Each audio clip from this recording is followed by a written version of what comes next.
How awful. Hello, Izzy. And Izzy only. Only Izzy. She's the number one fan. Now the number one fan. So ironic. Or iconic. Does anybody know the band Muna? You should know the band Muna. They're so good. So good. Hi, I'm Tanya Lee. And I'm B. Welcome to the How Awful podcast. And I just scratched my leg and you heard that, I'm sure. Because I have textured pants on. Here you go. Yeah. For all you ASMR people. What is that? What is ASMR? I don't know what ASMR stands for, but it's like when people or have a lot of anxiety and they put on YouTube videos of people like eating. And so they listen to like the crunch or like this. There. I just took a sip of water. And they whisper everything. Like, because we have these microphones, we can make a killing doing ASMR. I still don't understand what ASMR is. Even though you just explained it, I'm still confused. It's literally that. That's like it. Sometimes it's things like grating soap. It's for people who find sounds very calming. Oh, calming, not annoying. No, not annoying. But we find it annoying. Yeah. But they find it relaxing. Oh. I don't know. To each his own. To each their own. I guess per usual. Izzy, off the bat, an HR issue. Did I allow you to just crawl into my lap? You kind of did. Seductress? You moved your hands to allow it. I'm being seduced. You're not the victim here. What'd you guys think of Grandmaster Rose? So the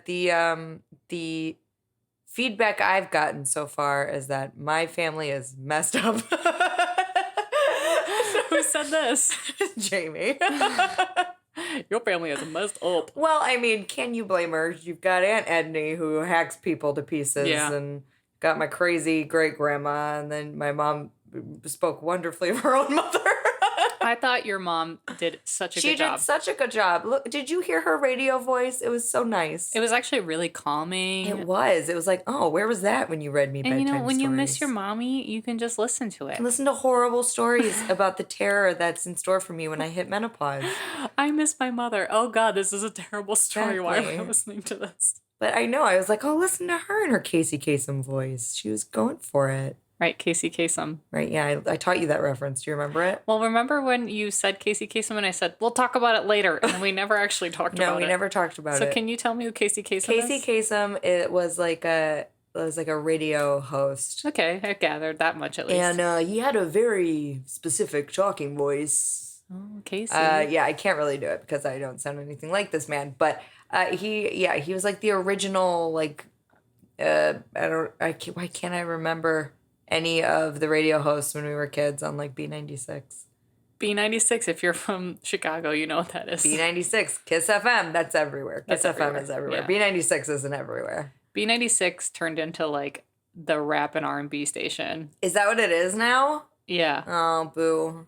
I mean, it's fine. It kind of always was a little bit leaning that way, but I remember listening to it recently and I was like, oh. That's new. I mean, I'm pretty white, but I could get down with this. Because if you grew up in the Chicagoland area in the late 90s, early millennium, then you're very familiar with having the presets on your car radio be B96, number one. Yes. Number two, Kiss FM. Yes. Or those were interchangeable. Kiss FM could be number one. Yeah. B96 could be number two. Q101? Q101, The Drive. Oh, The Mix. The Mix. The Mix was my favorite, 101.9. 101.9. Anyway, I don't know. Yeah. This might be just only relevant to Chicago people. We're sorry. We're sorry. We do this. We're from Chicago, and we're really proud of it. And I feel like we mentioned Chicago so much. Are we from Chicago? I don't know. We mention it a whole lot. A whole lot. I think we're proud of that fact, maybe. Yeah. We are. Okay. Gosh darn it. Gosh darn it. I'm also proud of being Canadian, so I have like 2 proud hometowns. I found out a fun fact about me today. Do you want to know what it is? Yeah. I'm allergic to fake trees too. Didn't you always know you were allergic to fake trees? To fake trees. I knew I was allergic to real trees, but I was putting up the fake trees at work, and this happened to my hands. I'm showing her my hands. They are covered in red splotchies they are stiff and they look itchy a little swollen. and swollen. And apparently it's just like, this is not a real tree, but you know what? It's close enough. Good work, champ. Close enough. Well, maybe it's whatever material they use, because you didn't seem to have a problem with our tree. No, because that's made out of like tinsel. Yeah. But so you're fine with tinsel. Yeah. I don't know. I think they like sprayed it down because it kind of had a scent. I think they sprayed it down with that'll like, do it. With like a scent of real tree, and my hands were like tree smells. Tree smells. Yeah, so that's fun. It's fun news. So I started working with Joey today. Oh, Joey, you remember Joey from the Halloween episode? Yes, and he keeps making ghost references every time he's around me. Now I think he's just like, you're the ghost girl. Now we're ghost girls. And it's not like we haven't known each other for like 12 years. But That's he's like... fair. I think I've always been ghost girl to him, though, so now you are also. Yes. And he kept making ghost references. But anyway, it's been very exciting to work with another friend and have him around. And he was pumped to hear that we were recording tonight. He says hi. Hi. Hi. Hi. We have stories to tell. You have a lore tale. I do. I have a death tale. My story is lore-esque. Lore adjacent? It's lore adjacent. Honestly, I couldn't figure out where to put this story. So lore seemed to be the most fitting. Sure. Because it's kind of a tale. Which I guess lore is kind of a tale. It can be in a religion. It could be a tale of sorts. It's a weaving of tales. Yes. And this tale was originally told to me by our friend Tessa. Oh. She did like a report on this story actually for school once. 2 years ago when she was in school? She was a baby? Yeah, she's a baby. Yeah. Well, like maybe like 4 years, three years, 4 years ago. I don't know. You're not really that exaggerating that much. I'm not that off. But yeah, she told me about it. When I told her we were starting a podcast, she told me, oh, you have to tell this story. It's so interesting. And she told me like a brief synopsis of it. And I was like, that is insane. I've never heard the story. So then I put it in my like notes of like future storytelling. So now I'm going to tell it. Cool. All right. You're going to be like, what the heck is this? Okay. I'm ready for what the heck. All right. Amazon. The Amazon? No. Okay. Amazon was a brigantine ship built in Spencer's Island, Nova Scotia, in 1861. Nova Scotia? Nova Scotia. So remember when we said, I'm proud of being Canadian? Yeah. Hey, yo. Hey, yo, Nova Scotia. Nova Scotia, eh? For her maiden voyage that June, Amazon sailed to the Five Islands to take a cargo of timber across the Atlantic Ocean to London. After supervising the ship's loading, Captain Robert McClellan fell ill. His condition worsened, and Amazon returned to Spencer's Island, where McClellan died on June 19th. John Nutting Parker. Nutting. I didn't realize that till now. That's funny. John Nutting Parker took over as captain and resumed the voyage to London, in the course of which Amazon encountered further misadventures. She collided with fishing equipment in the Narrows of Eastport, Maine, and after leaving London ran into and sank a brig in the English Channel. So she's really klutzy. She sounds a little klutzy. Yeah. Amazon is very graceful. From 1861 through 1867, however, not much else had gone wrong. Did you just call a ship klutzy? I did. Okay, it like just clicked to me. You did that. Yeah, she's klutzy. She's klutzy. From 1861 to 1867, however, not much else had gone wrong with the Amazon. She had transferred captains to William Thompson and was mainly used for West Indies trade and continued travel across the Atlantic with no hiccups. Not a thing unusual happened until October 1867 at Cape Breton Island. I think it's Cape Breton. Amazon was driven ashore in a storm and was so badly damaged that her owners at the time abandoned her as a wreck. By October 15th, she was acquired as a derelict by Alexander McBean of Glace Bay, Nova Scotia. I want to be a McBean. A McBean. McBean. Remember Mr. Bean? Yeah. What a cute weirdo. What a weirdo. Remember when he was in Love Actually? Mm-hmm. Oh, okay. What a good... Oh, it's the time. It's the time. It is the time. Do you feel it in your fingers? And my toes. Good. And all around me. What's all around you? Snow? Christmas. Christmas. I couldn't remember. Christmas is all around me. So yeah, Mr. McBean of Glace Bay, Nova Scotia, who revived her and sold her to the American mariner from New York named Richard W. Haynes in 1868, where she was born under a new name, Mary Celeste. The ship Yes. is now Mary Celeste. Now Yes. it's got a whole ass human name. I'm looking at you for any cues that you have heard of this I story. have not heard of Okay. this at all. Mary Celeste is what she's known for. Okay, no, doesn't ring a singular bell. Okay, cool. So during the next few years, Mary Celeste was passed through several different owners, renovated and revamped into a ship that could carry up to 282.28 tons. She was reborn and a force to be reckoned with. She eventually fell under a new captain, Captain Benjamin. Good work, Tanya. Benjamin. Strong reader. I have much strength in my reading skills. Captain Benjamin Spooner Briggs. Da, da, da, da. Benjamin Briggs was born in Worcham, I think. Sure. Oh, I'm sorry. I just can't read. Benjamin Briggs was born in Wareham.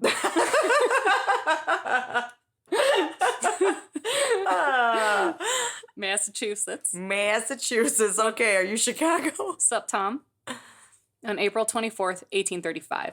He was one of 5 sons of Sea Captain Nathan Briggs.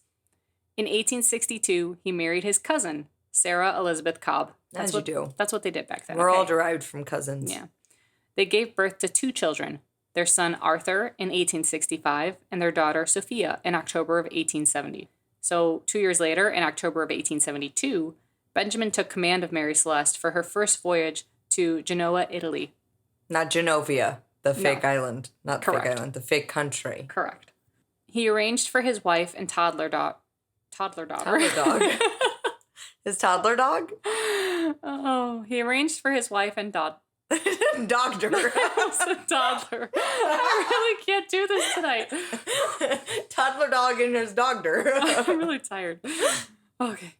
He arranged for his wife and daughter, who was a toddler at the time, to accompany him while his school-aged son was left at home with his grandmother. Briggs chose the crew for this voyage with care. A later testimonial described them as peaceable and first-class sailors. In a letter to his mother shortly before the voyage, Briggs declared himself eminently satisfied with the ship and crew. Sarah Briggs informed her mother that the crew appeared to be quietly capable, quote, if they continue as they have begun. On Tuesday, November 5th, 1872, Mary Celeste left Pier 50 on the East River in New York City with Briggs, his wife and daughter, and 7 crew members, and moved into New York Harbor. The weather was uncertain, and Briggs decided to wait for better conditions. He anchored the ship just off Staten Island, where Sarah used the delay to send a final letter to her mother-in-law. Final? Yes. Oh. To send a final letter to her mother-in-law. That does not bode well for Sarah. Yeah. Quote, tell Arthur, she wrote, I make great dependence on the letters I shall get from him, and will try to remember anything that happens on the voyage, which he would be pleased to hear, end quote. Dun, dun, dun. The weather eased 2 days later on November 7th, 1872, and Mary Celeste left the harbor and entered the Atlantic. I just don't like that name for a ship. Mary Celeste? Mary Celeste, that sounds like a nun. She was a nice lady. That was she? Am I going to find out she wasn't? Well, we'll never know. Okay.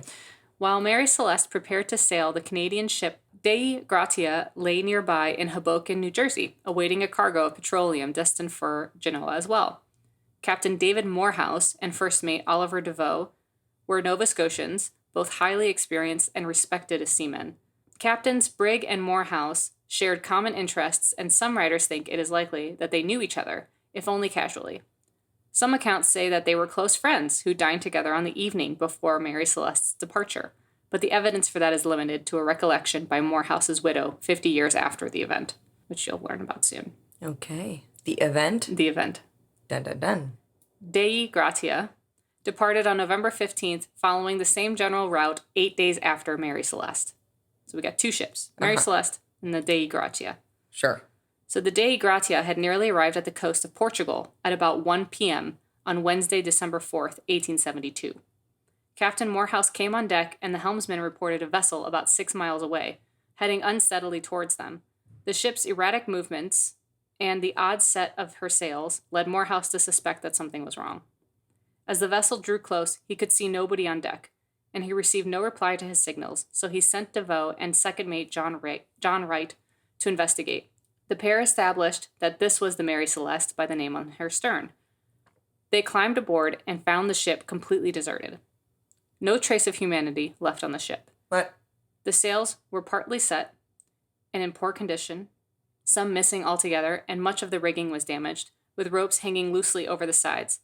The ship's single lifeboat was missing, while the housing for the ship's compass had shifted and its glass cover was broken. There was about 3.5 feet of water in the hold, a significant but not alarming amount for a ship of this size.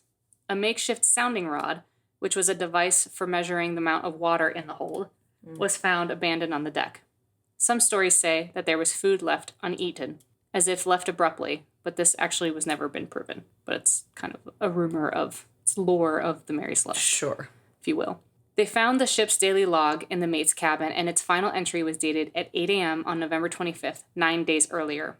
It recorded Mary Celeste's position off Santa Maria Island, nearly 400 nautical miles from the point where Dei Gratia discovered her. DeVoe saw that the cabin interiors were wet and untidy from water that had entered through doorways and skylights, but were otherwise in reasonable order. He found personal items scattered about Briggs' cabin, including a sword under his bed. But most of the ship's papers were missing, along with the captain's navigational instruments. But he left without his sword. Yeah. Galley equipment was neatly stowed away. There was ample food provisions waiting to be eaten. There were no obvious signs of fire or violence. The evidence indicated an orderly departure from the ship by means of the missing lifeboat, almost as if the crew had seemingly vanished in thin air. Or on a lifeboat. Or on a lifeboat, but why wouldn't they have brought anything with them? I don't know. Very suspicious. An inspection went underway, and cuts on each side of the bow were discovered, caused potentially by a sharp instrument. Also, what's these words you're saying? I don't know. The bow, I was like... Oh, you mean the bow? Oh, did I say the bow? Well, I still don't know, but I think the bow is the front. The front end? I'm not really sure either. I don't really know. But it's like the outside. It's some on the part outside. of the outside of the ship has been scraped. Yes. Okay. Also, they found possible traces of blood on the captain's sword. They also discovered stains on one of the ship's rails that might have been blood, together with a deep mark possibly caused by an axe. These findings strengthened suspicions that human wrongdoing rather than natural disaster lay behind the mystery of the crew's disappearance. On January 22, 1873, investigator Frederick Solly Flood sent the reports to the Board of Trade in London, adding his own conclusion that the Dei Gratia crew had murdered the Briggs family and the ship's officers in a drunken frenzy. They had cut the bows to simulate a collision, then fled.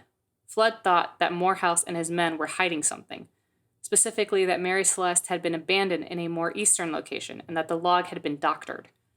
He could not accept that Mary Celeste could have traveled so far unmanned. Flood's theories of mutiny and murder received significant setbacks when scientific analysis of the stains found on the sword, the sails, and elsewhere on the ship showed that they were not blood.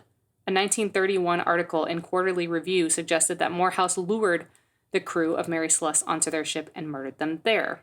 However, that theory is easily debunked because it ignores the fact that the Dei Gratia was the slower ship. She would not have caught up to Mary Celeste in time for the events to play out in that way. So, now comes all of the stories. Okay. All of the theories of what happened to these people. Okay. So the first theory is an attack by ruffian pirates who were active off the coast of Morocco in the 1870s. However, it is expected that pirates would have looted the ship. Yet there was a ton of stuff left. All of the personal possessions of captain and crew were left undisturbed, some of significant value. The alcohol was also left untouched, and Jack Sparrow taught us pirates love alcohol. Yep, no. So we know the rum would be gone. The rum would be gone. Where is all the rum gone?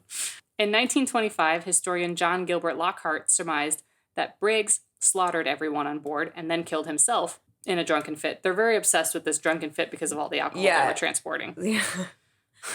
Everyone's drunk. Yes, they must be. I'm waiting for the shark. Drunk shark. Obviously. Drunken rage. Something similar. Lockhart later spoke to Briggs's descendants, and he apologized and then withdrew his theory in a later edition of that book.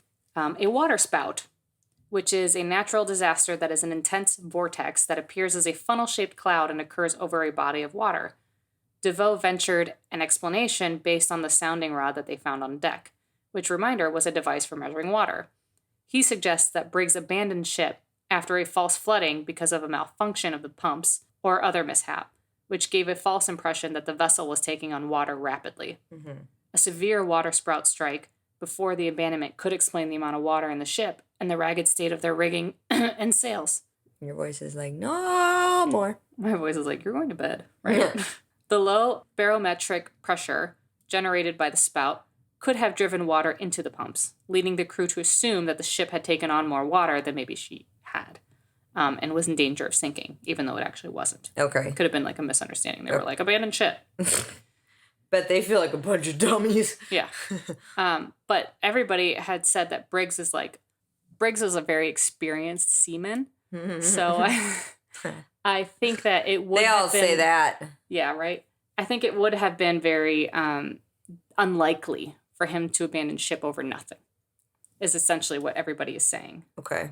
An earthquake on the seabed or a seaquake could have caused sufficient turbulence on the surface to damage parts of Mary Celeste's cargo, thus releasing noxious fumes.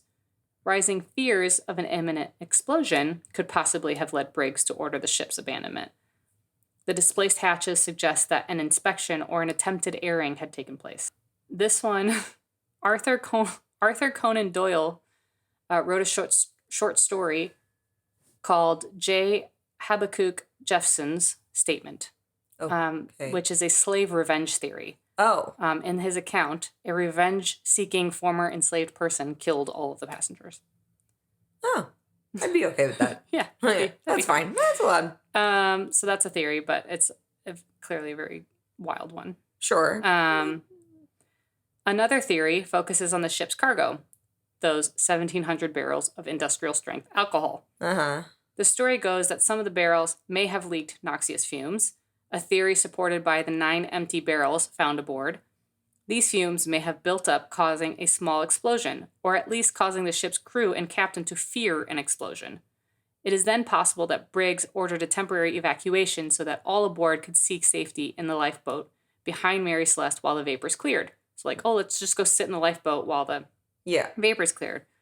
At some point, their tow line may have detached, leaving the lifeboat behind while everyone in it watched the Mary Celeste drift away, leaving them alone and helpless in the vast Atlantic. Yikes. There was no visible evidence of a cabin fire, though this still leaves open the possibility of alcohol fumes that never combusted. Okay. Even a cool-headed, experienced captain might opt for a temporary evacuation in such a case, especially when his own family was aboard. True. So that seems like a very likely cause. Sure, yeah. But that's not as fun as all the crazy theories. No. So when comparing Sally Flood's notes on the case, the original logbook was lost in 1885. So these are the closest surviving primary source to oceanography data. Researchers found that the Mary Celeste was 120 miles west of where Briggs had thought he was, possibly due to faulty chronometer, a timepiece. So he had clearly become disoriented. The day before the ship was abandoned, it also changed course, perhaps seeking some relief from rough seas, but bad weather and busted chronometers would not have caused an experienced captain like Briggs to abandon ship. There had to be something else. This is where the pumps come in. On its previous voyage, the Mary Celeste had carried coal in her cargo and had also recently been extensively repaired and renovated. The result may well have been a pump that became clogged with coal and sawdust. This would explain why one of the ship's 2 pumps was found disassembled. Without the pump, and with a cargo hold packed Tetra style with barrels of industrial strength alcohol, as we have previously mentioned, Briggs wouldn't have been able to tell how much seawater had leaked into the hull. We know from the 3.5 feet of water that there had been some flooding, but Briggs would have been unsure of its extent. At this point, Briggs had been battling storms, was disoriented, and wasn't able to determine if its ship was going to stay afloat. With Santa Maria in sight on the date of the last entry in the logbook, Briggs may have ordered the ship abandoned while he still had the chance to reach land with the lifeboat. Okay. And then, as for the more out there theories, which are the ones we really want to talk about, and why I stuck this under the category of lore, many people still have a sneaking suspicion that aliens suddenly turned up and whisked away the crew. This is probably partly down to the idea that many people have of the Mary Celeste being in eerily pristine condition, with the last log entry written shortly before it was discovered, and half-eaten food still laid out on the table. But this can be debunked pretty easily, as there is also the small matter of the missing lifeboat. Uh-huh. which is a sign the crew deliberately abandoned the ship. Yeah. Some people throw around the Bermuda Triangle theory, but it's not really anywhere near the Bermuda Triangle, so not sure where that one came from. I still think that the ocean in general is a entity in and of itself. Seriously. That strange, unexplainable things because happen on. It's undiscovered. Yeah. Giant squid attack. I like that one. Could also be a possibility. Can we name him? Kraken. Right? No, like a name. Oh, BILLBERT. BILLBERT the squid. BILLBERT the squid may have attacked them. Why are all of your fake names end with Bert? I don't know. It's a common thing, isn't it? Maybe because I just think Bert is funny. Bert is funny. So it could be BILLBERT the giant squid. While they have been known to grab onto boats, very rarely, it would take an extremely special animal to pick off almost a dozen people and drag them into the deep. Possible, though. Possible. And lastly, some have claimed that Mary Celeste's occupants robbed another ship of treasure. They were the pirates. And then started new lives in Spain.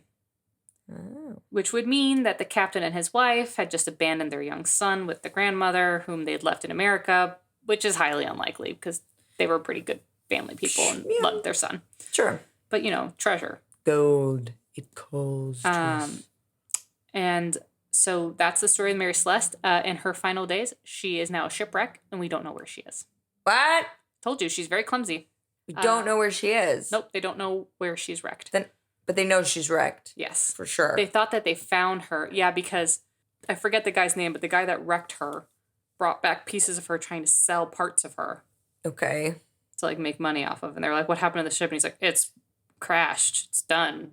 And then they never found it again. Huh. So they think it's at the bottom of the ocean somewhere. But they also never found all of these people. Right. They're probably at the bottom of the ocean somewhere. Right. That's another, the ocean it's just gigantic freaking graveyard. Yeah. Right? It's scary. I don't Terrifying. think there's anything scarier to me than shipwrecks. I remember going on a cruise and just looking out and just seeing blackness all around me. That's why I can't do it, because exactly that would make me have a never-ending panic attack. It was horrifying. Horrifying. I'm in the middle of nowhere. There's no life. Yeah. No land. We should talk about some cruise ship murders because those are crazy. Yeah, because it depends on where the ship is, on what kind of you can basically get away with anything on a cruise ship, right? Depending on its jurisdiction. And there's a jail. There's a cruise ship jail. Yeah, crazy. Geez. Anyway, my sources were Wikipedia, as usual, Museum Hack article titled "What Really Happened to Mary Celeste" by Alex Johnson. Mm-hmm. Yesterday UK article titled 5 Theories on What Happened to the Mary Celeste. A grunge.com article titled The Legend of the Mary Celeste Explained by Kathy Benjamin. And there was also a Smithsonian documentary called, I believe, What Really Happened to Mary Celeste. That was fine. Yeah. It was just it was less fun. Why did Tessa learn about this? She was very fascinated by the theory that they had just vanished. Okay. That there was no, there is an ongoing theory that I sort of briefly explained, but there's not really a lot of truth in it and a lot of weight in it, that the members, without the lifeboat being explained in this theory, that everything was left untouched. Okay. And it seemed like they just poofed. So that I found interesting. Yeah. And then when I started researching it, I was like, there's a lot of different explanations. Yeah. So, I like to be logical and explain all the theories and then also explain all the fun stuff. Of course. So I kind of categorized it under lore because it's so mysterious. Uh-huh.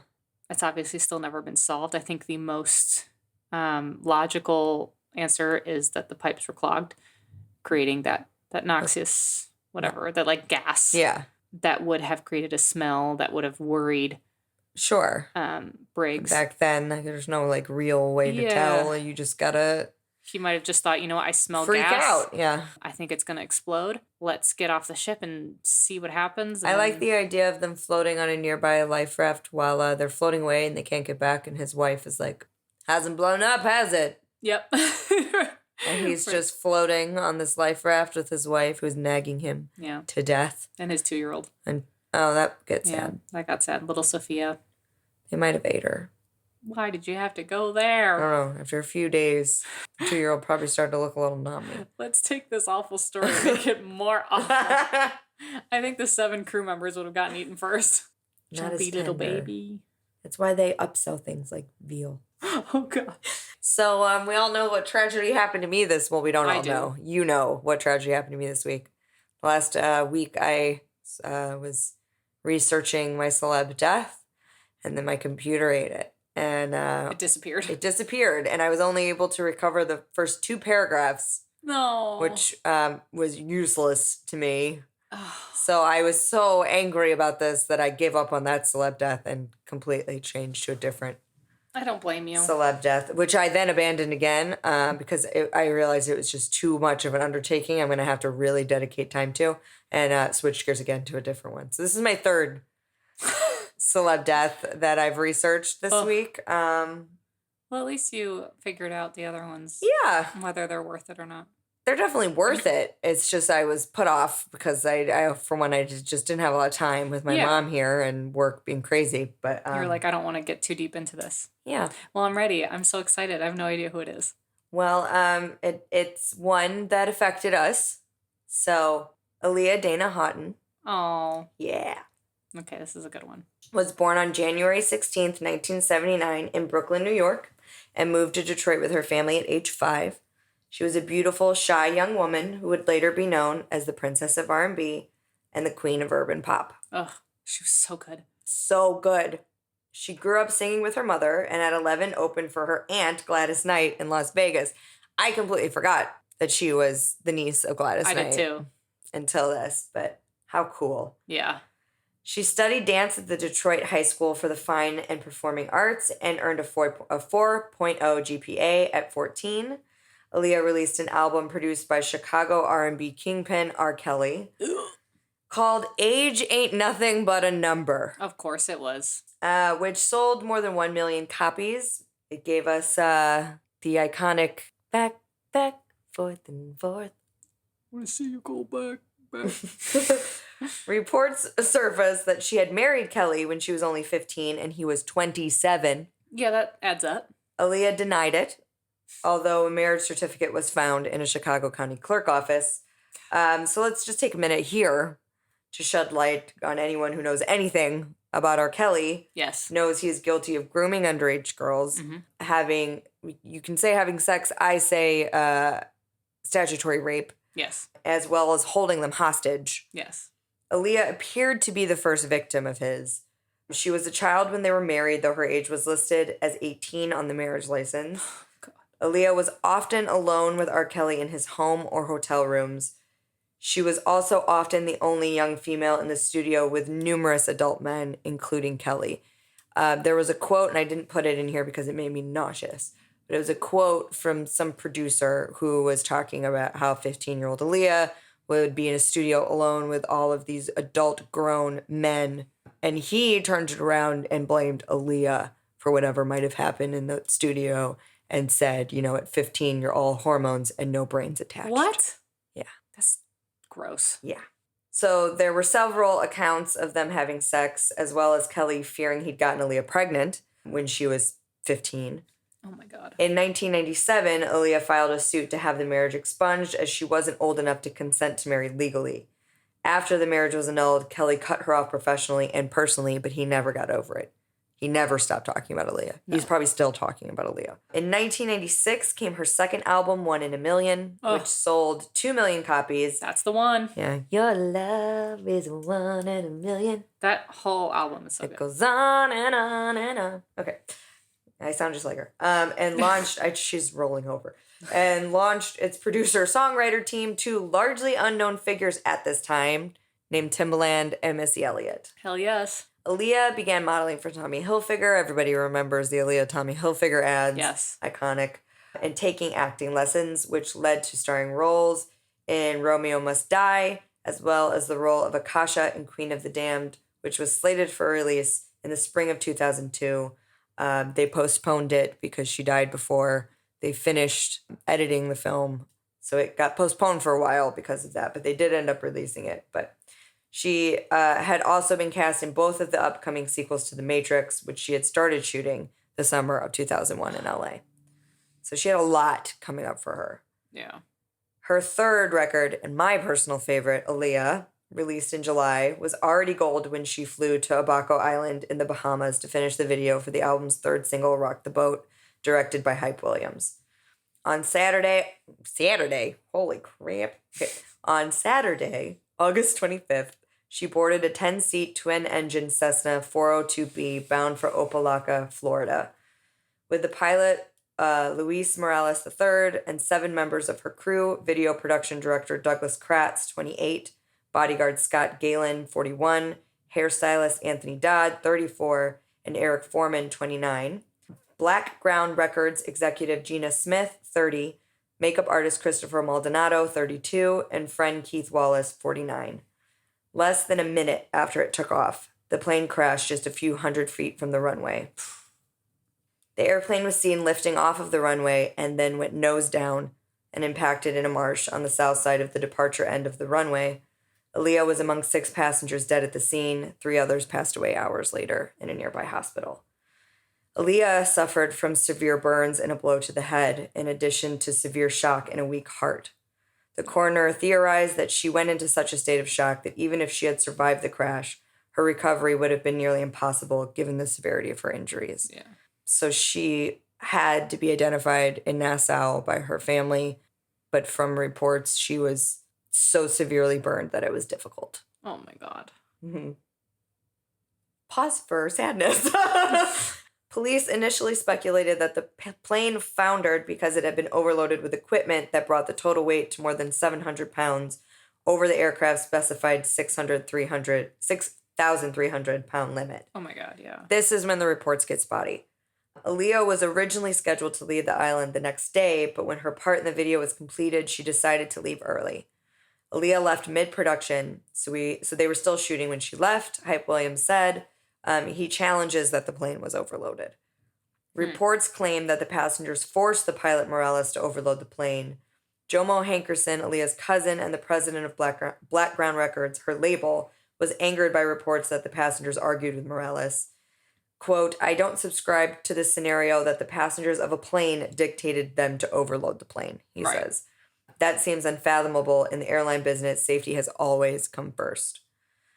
Though the cargo's weight was the initial focus of the investigation, the days that followed brought troubling reports about 30-year-old pilot Morales and the Fort Lauderdale company that chartered the plane, Blackhawk International Airways. In the past 3 years, Blackhawk had received several citations for safety violations, including a warning for not adequately testing employees for drugs.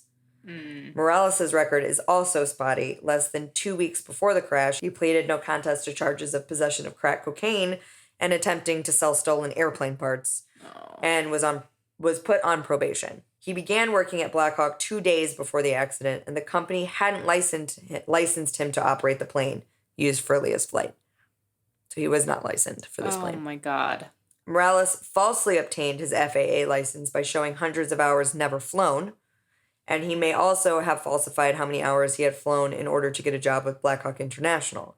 Additionally, toxicology tests performed on Morales revealed traces of cocaine and alcohol in his system. Oh, God. So there's a fair case that it was not the weight, it was the intoxicated, unexperienced 30-year-old pilot.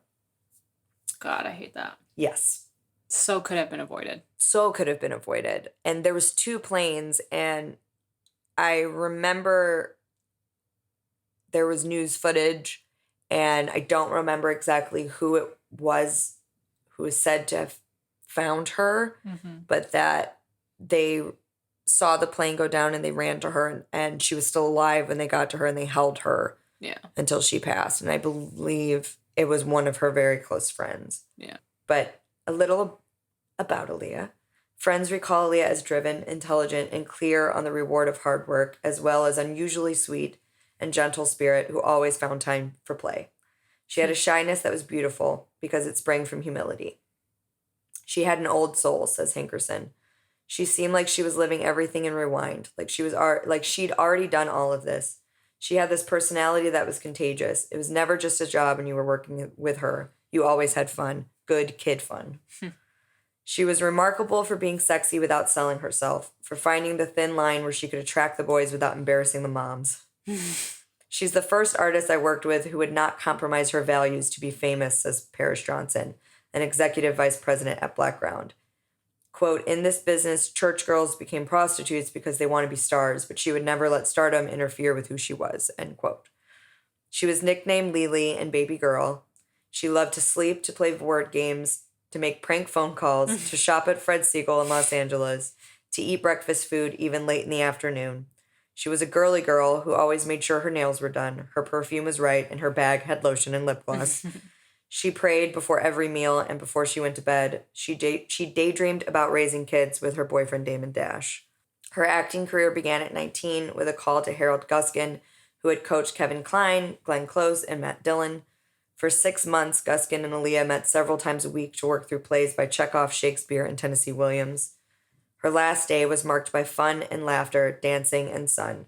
Hype Williams described everyone leaving the island in good spirits, truly happy. Aaliyah's August 31st funeral was closed to the public, but hundreds of her fans lined Park Avenue on Manhattan's Upper East Side as the singer's casket was carried to St. Ignatius Loyola Roman Catholic Church. 22 doves were also released when they took her out, because that was her age. Yeah. Later, a public memorial at Cipriani, 42nd Street, was crowded with more than 3,000 mourners. In Los Angeles, a Sunset Boulevard billboard for Aaliyah's album became an ad hoc shrine. Aaliyah's name in Arabic meaning supreme reigned true. Even now, nearly 20 years after her tragic death, Aaliyah still is a supreme talent and icon of urban pop and R&B. Yeah, I would agree. I would totally say that if she were around today... Oh, she'd be an icon. She'd be Beyonce level. Yeah. I think she was... different. She was definitely different. She struck me more as like a Rihanna without being as ferociously sexual, and I'm saying that in a good way. Yeah. Not criticizing Rihanna for that. But Aaliyah was like somewhere between the two. Yeah. I think she'd be acting more than I think she'd be singing. Yeah, she was just starting that out. Mm-hmm. She was good. Yeah. What was your first Aaliyah song? Do you remember? It was Back and Forth. Was it Back and Forth? Yeah. That was your first one? Yeah. I think mine was Tell Me You're That Somebody. Oh, no, you're right. Because my brother You're right. was so annoyed with the baby sound. Yeah. And the Yeah. the song like cat. He was so annoyed with that. And every time it came on the radio, he was so annoyed with it. And I loved it for some reason. I think I put it on every mix CD that I made for like 2 years. And then Try Again came out. Oh. And then that went on every... Dust yourself off and try again. Yeah. Try again. But back then it was harder to find like older songs. Yeah. You had to buy the whole album. Yeah, you had to buy the whole album. So I remember I went to Sam Goody. Mm-hmm. And I was looking for One in a Million, and I found Age Ain't Nothing But a Number. I bought that. Mm-hmm. I had an Aaliyah calendar. What's your favorite Aaliyah song? Care for You. Ooh, not the same as mine, but also a top hitter for sure. Yeah. I mean, mine's More Than a Woman. I mean, More Than a Woman is iconic. It's just so good. The sexiness of Care for You and the smoothness, it's just so classic R&B. Yeah. So good. I always loved I Refuse, too. I Refuse is so good. Mm-hmm. I mean... These are some deep tracks from... Yeah, from Aaliyah, from her last album. And her family still hasn't released her music on iTunes or Spotify. You can't stream it. So if you don't have the CDs, you don't have Aaliyah. Oh, that's interesting. Basically. I mean, I have her I have music, it too, so but I've always had a hard time like finding certain songs because they won't release. They were supposed to, but it still hasn't happened. I think they have. Have they? I feel like... I hope they have. I feel like they have. I'm surprised they haven't made like a biopic of her yet because her life is really interesting. I think maybe it might be because there's so much alleged when it comes to the R. Kelly times. It would end up being an R. Kelly movie, which I think would take away from... Yeah, I think the takeaway from this beautiful, beautiful, very talented girl's life would be that she was a victim of pedophilia. Yeah. Which is very clearly the case. Yeah. Unfortunately. So unfortunate. We all know the R. Kelly story at this point. And I really... But it sounds like she was taken under the wing of and protected greatly by Timbaland and Missy. Yeah. Once they came into the picture. Totally. Timbaland's who dubbed her baby girl. Yeah. Baby girl. Forever. I think that like started the baby girl trend. Everybody called baby girl everyone everything in the 90s and in the early millennium. That's what I gotta say. But she's the first celebrity. She's the first celebrity death that I clearly remember. Yeah, I remember it too. I was at a sleepover. Mm-hmm. I was in Decatur, Illinois, at my grandparents' house, and I watched all the like MTV footage and just like sobbed. And the footage came on like really late at night. It did. Yeah, it was like the MTV News footage. The scroll at the bottom. I remember it because we were up way too late. It was like a slumber party at Jackie's, which was a girl that lived in our neighborhood as well. It was at Jackie's house, and there was like a couple, I think maybe like 5 girls there. Yeah. And we all saw the scroll, and I started freaking out. And I was like, what? Oh my God. And they were kind of like, what? Like they were kind of clueless as to what happened. Yeah, that group of girls doesn't seem like the type that would pump some Aaliyah. No, I mean, maybe. But, at the time we were also young. Yeah. So I don't know. They just didn't process it. So I was just like, okay. And I remember thinking about you immediately. And I was like, I really wish. He's going to freak out. I really wish B was here right now because I feel really sad. And nobody else is really that sad. And I felt like really like.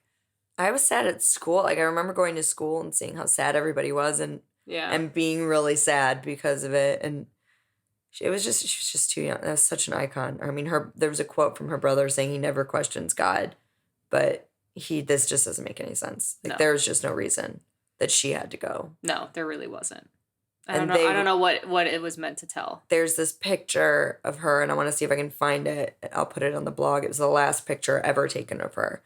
And she was getting on a boat after finishing her Rock the Boat video to go to the airport. And she's like smiling and she's got her deuces up and she's beautiful and perfect. And everybody on that boat ended up dying like 2 hours later. Right. Oh, God. Maybe it might have even been less than that. Right.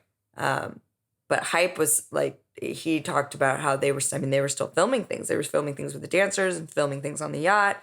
And dance sequences, and they found out while still filming her music video that she was dead. Oh my God. That's crazy.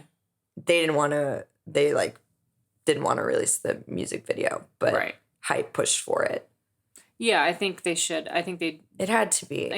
We needed to see those last moments of her alive and happy and in her element. But it is the hardest music video to watch. It's haunting. Because you're watching somebody literally in their final moments. Yeah. And you don't know which parts of that video was like the last of it, you know?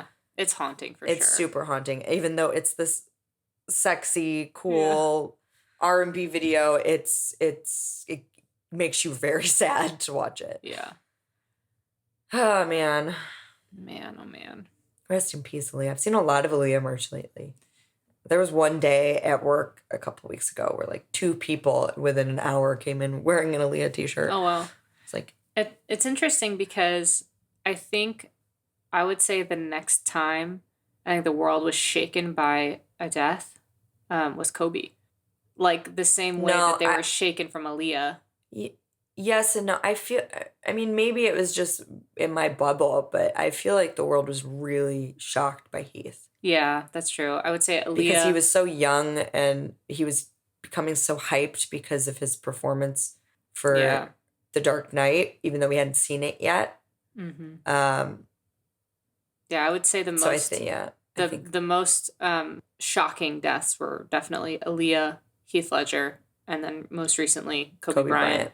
Even though I would never call myself a basketball fan or Kobe Bryant fan, to say the least. That got to me. It really, I mean, obviously for obvious reasons. I think the part that got to me more than anything was Gianna. Yeah. That his daughter was with him. Yeah, totally. Anyway. Yeah, oh man, going down a...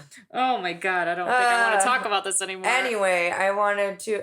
my sources were it was her Rolling Stone obituary because it was beautifully written. Yeah. And a biography.com article, and a very small smidgen of Wikipedia. Wikipedia was just too, like, clinical for me, so I had to find some Some flowery. Some more respect on her name. So. Yeah.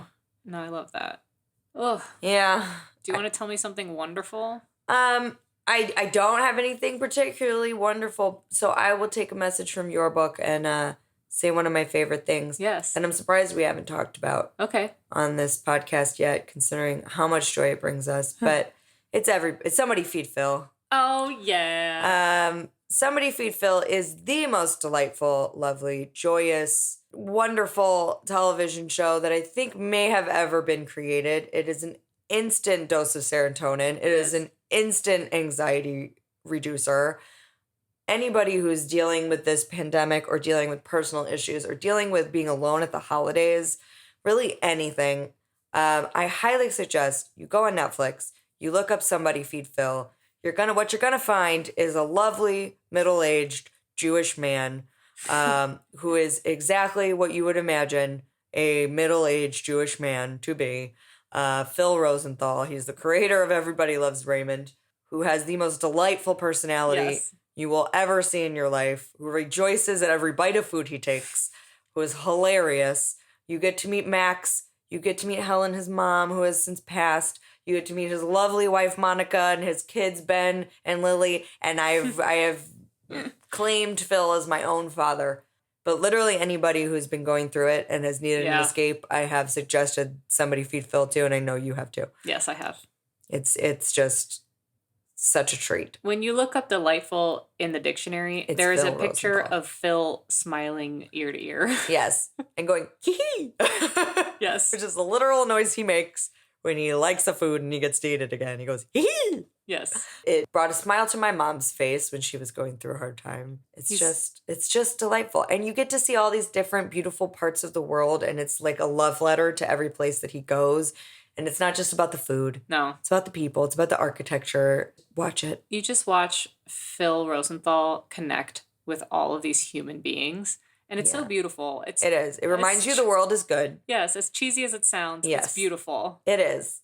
It is 100% the definition of a how wonderful. It is. It's Phil Rosenthal and Somebody Feed Phil. Yeah. My dad, Phil. What's your how wonderful? I have kind of two, because one doesn't really count, because it's only wonderful to me. But tomorrow is December 1st for us. Yes. Which means Christmas sweater season. For you.